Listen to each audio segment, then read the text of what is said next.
Good day everyone! AnianaTV here. Sa vlog po natin ngayon, gusto ko pong i-share sa inyo ang aking DIY journey o pag-makeover ko ng aming kitchen. Kung mapapansin niyo po kasi ang aming kitchen outdated na. Gusto ko po naman kasing pintahan siya na medyo merong modern look. By the way, say hi, Coco and Chanel. Nakita niyo aking mga puppies. Well, by the way guys, yung pong backsplash namin sa likod, bali yan yung buong backsplash po namin. Ako rin po ang naggawa niyan last year during pandemic. I think ang cost po, if I remembered, ang cost po ng backsplash na yan is about $500. Kasi medyo pricey po yung napili kong tiles. So, kaya kung halimbawa po gusto yung gumawa at makakapili kayo na medyo murang tiles, hindi ho siguro kayo gagastos ng $500. Ito pong ating pag-makeover ng aking kitchen, it will take several days or a week. Siyempre po, marami po kasing stages ang gagawin natin para po maganda po ang kalabasan. At sana, mabigyan ko ng justice ang gagawin ko. So, yun po, let's start. Samahan niyo po ako. Tara na po.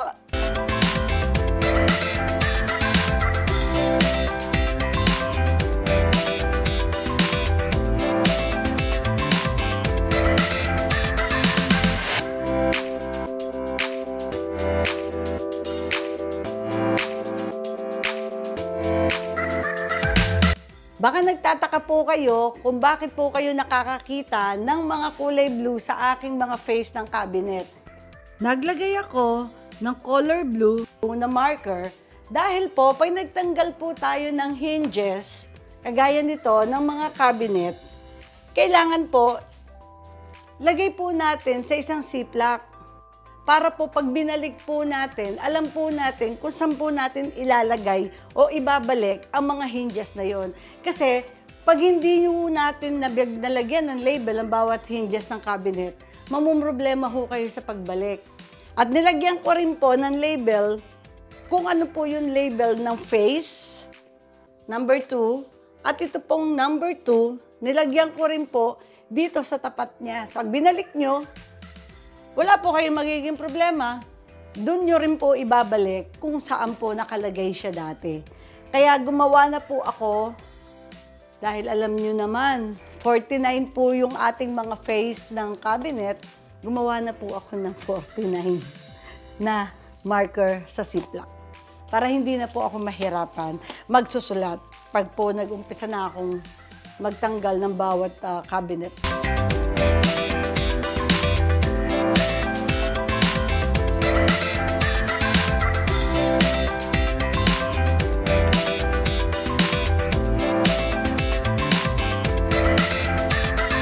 Ngayon po, natanggal ko na ang unang door ng ating cabinet. Kaya sundan nyo na lang po ako sa mga susunod kong gagawin.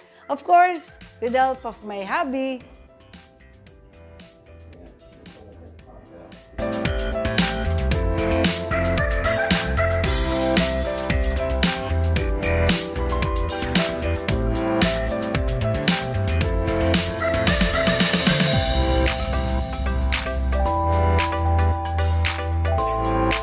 Figure it out na namin kung paano namin tatanggalin to.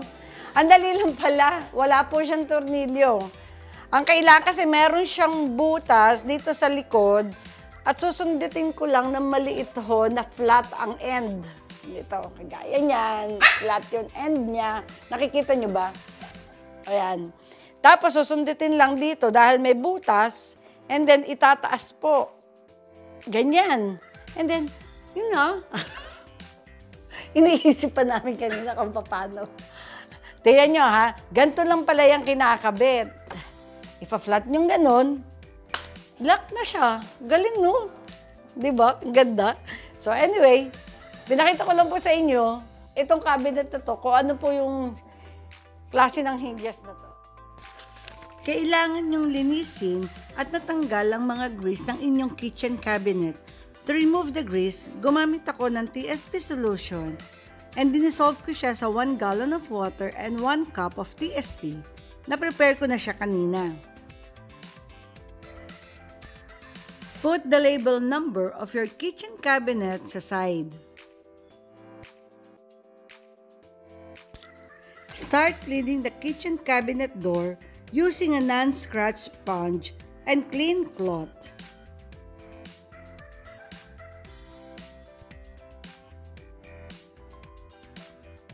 You can see the dirt of your kitchen cabinet door. Remember, kailangan matanggal ang grease ng inyong kitchen cabinet door para kumapit ang inyong pintura. After applying the TSP solution, wipe your cabinet door with wet cloth to remove the excessive dirt. Then put back the label and let it dry.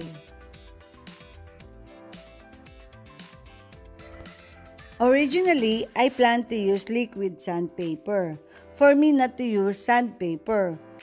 But I am not happy with the outcome of the liquid sandpaper. So I ended up using sandpaper.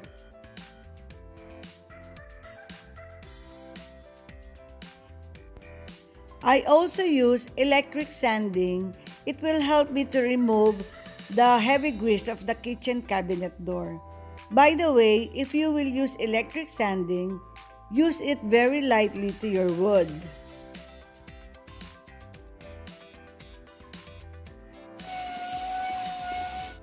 Kung wala naman kayong electric sanding, pwede nyo naman gamitin itong sandpaper, which is 220 ang grit niya. You can use your sandpaper manually. Then use a vacuum cleaner to suck all the dirt. After the vacuum, use a tack cloth and wipe your cabinet door. Ito ang aming paint area. Yan. Nag-decide kasi kami ng husband ko na spray paint na lang namin. Dahil kasi mas maganda ang outcome pag spray ang gamit kesa ang paint roller. So, ang aming paint area. So, kailangan namin mag-cover dun sa mga pwedeng matalsikan ng spray paint para hindi dumami yung paligid namin. Ito naman ay garment rack na nabili namin sa Amazon para maihang namin dito yung mga pipintahan namin na cabinet door.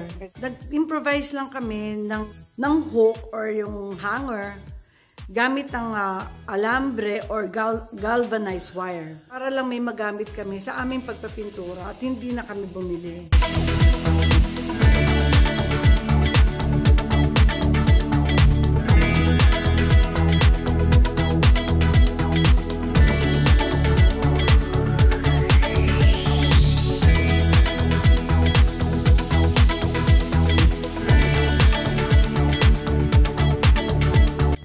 Ito ang aming in-improvise na hanger and hook. Ito naman ang aming drying area.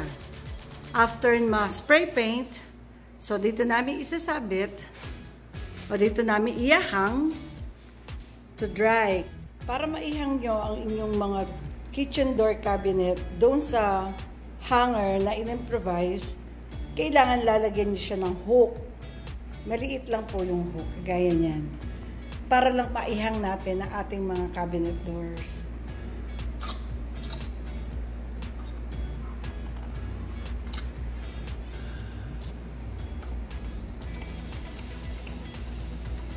Yan.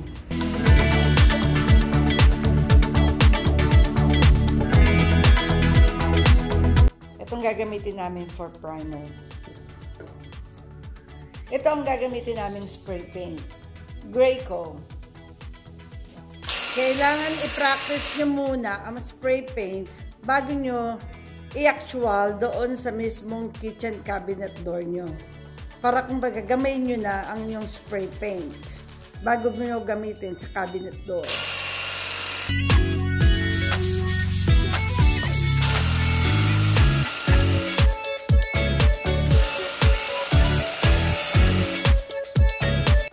Lalagyan ko ng takip itong number 6.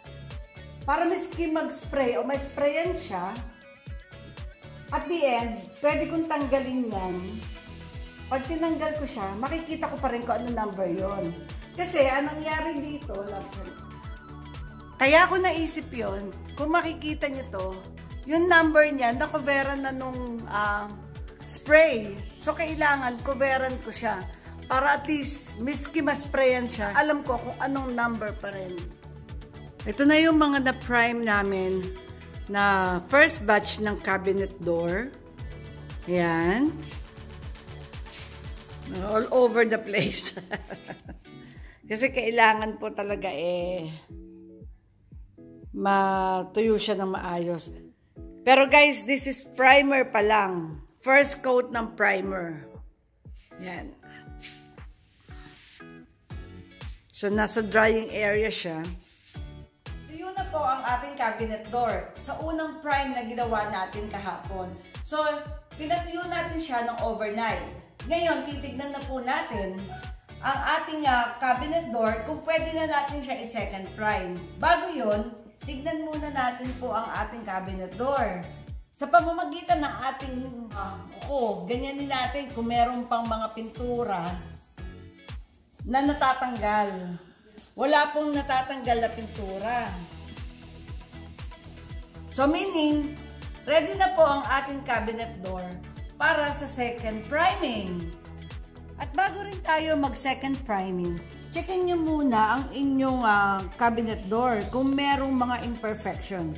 Ito may nakita ko tulad nito. Ito kung nakikita nyo, that's imperfection. Kailangan, nakikita nyo nagbabubble siya o parang naka-emboss. Pwede nyo yung isand ng 220.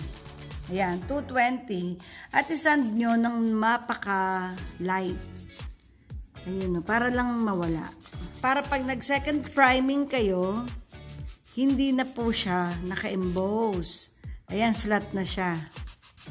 Ayan, see? Maganda na siya. And then that's it. Pwede na tayo talagang mag-second priming.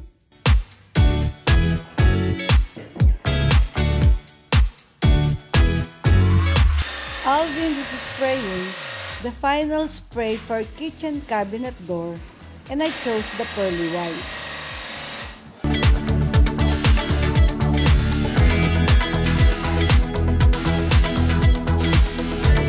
So this is the first try of the real paint. Look at it. It looks pretty good. So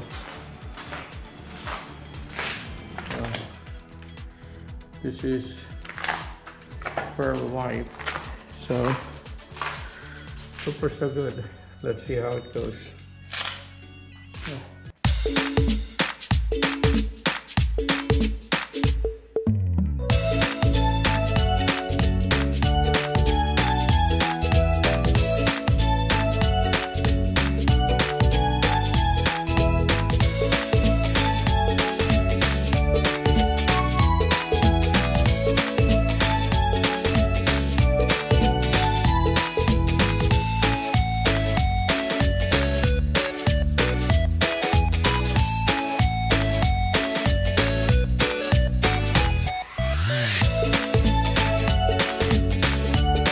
Ngayon na natapos na nating mag-apply dito ng TSP with water and nasand na rin po natin na ating cabinet frame, pakikita ko naman po sa inyo kung paano natin cocoveran to, the whole cabinet, para po masprayan natin siya at hindi po pumasok sa loob ang kanyang paint.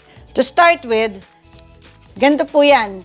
So, kailangan tataypan natin ito ng palabas. Yun. Paganyan po.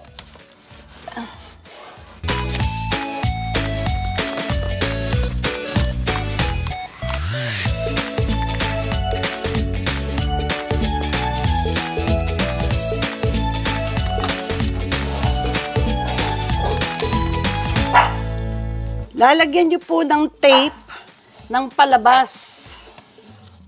Yan po.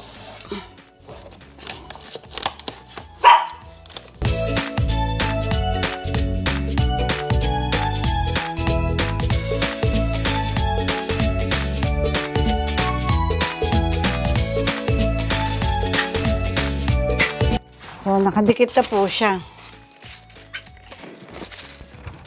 You will use a painting paper to cover all your cabinets.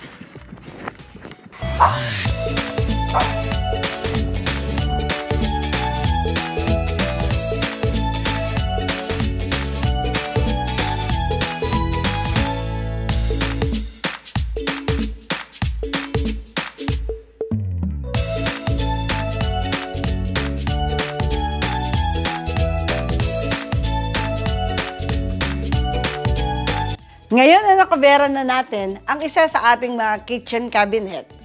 Ito po ang itsura niya. Ganyan po yan. So ngayon, para pag spray paint, hindi po papasok sa loob ang mga pintura. At yung pahong ibang mga cabinet, pati po dun sa paligid, lahat po yung kokoveran ko rin para makapag-spray na po tayo dito sa loob ng bahay.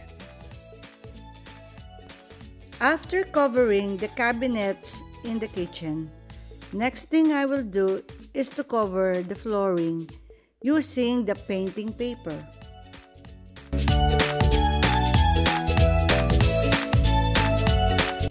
Lastly, Alvin is covering the kitchen area with plastic, including the ceiling, the walls, and any other part of the kitchen to avoid the splatter of the paint.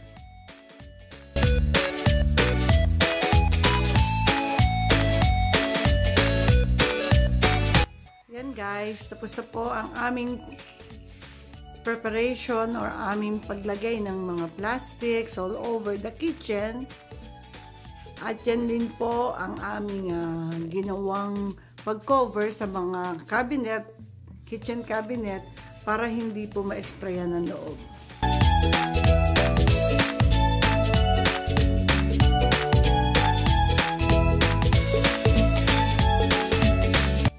Ayan guys, natapos na rin namin sa wakas ang aming preparation para dito sa aming pag-spray ng aming kitchen. I-spray na po natin ang ating mga frames dahil i-spray na namin yung mga kitchen cabinet door. Ngayon, yung mga frames naman. Actually, madali lang po talaga yung pag-spray eh. Ang mahirap yung preparation. Sa wakas, konting-konti na lang, konting kembot na lang po, tapos na kami. Tapos na rin kami mag-prepare. Okay, spray na tayo.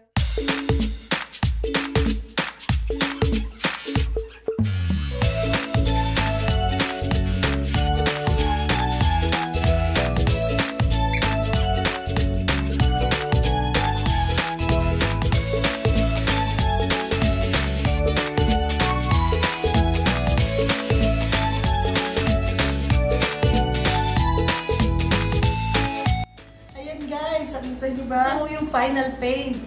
Actually, na-achieve po namin yung gusto kong finish.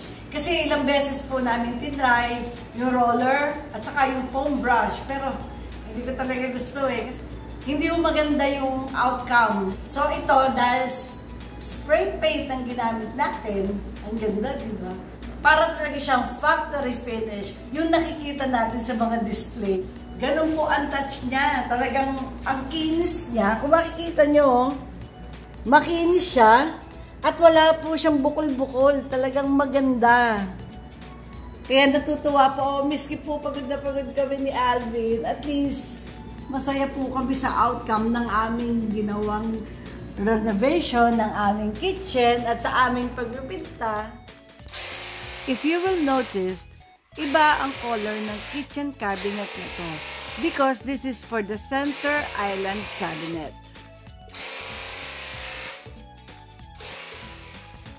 This is the last batch of our kitchen cabinet doors. This color green is for the center island cabinets. Well guys, finally we're done painting.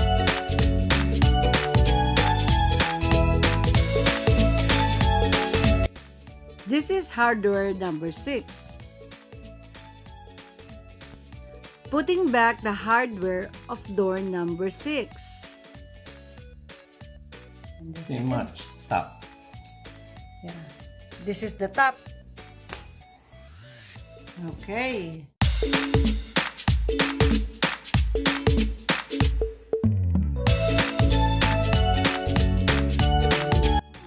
Try and testing. This is the felt bumper or pad. Ilalagay natin to sa ating cabinet door. This is the hardware. Alright. Okay. Di ba ang ganda? Yung alignment. The alignment is okay. And then the distance between yung distance Lord. yan. And then yung soft close. yung soft close. Installing the cabinet door in the center island.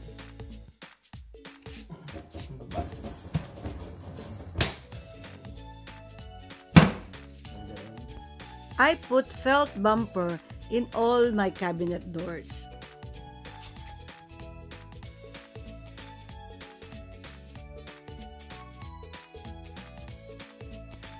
Then the hardware.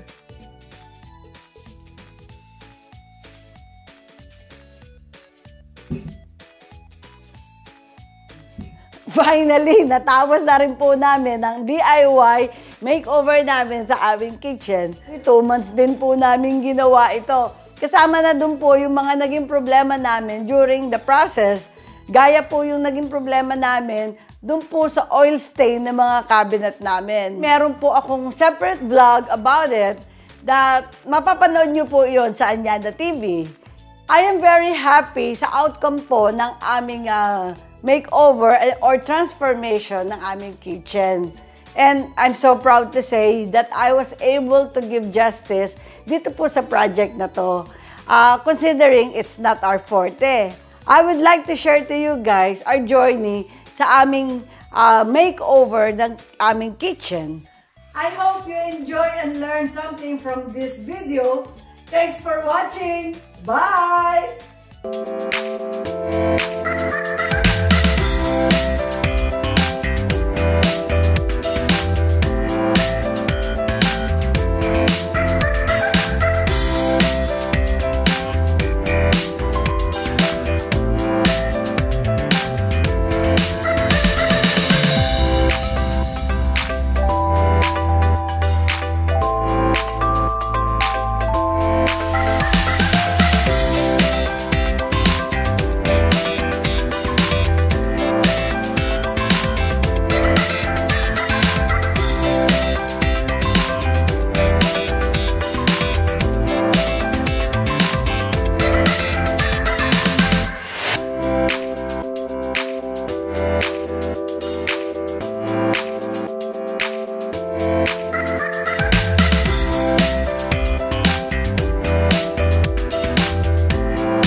Do you want to know?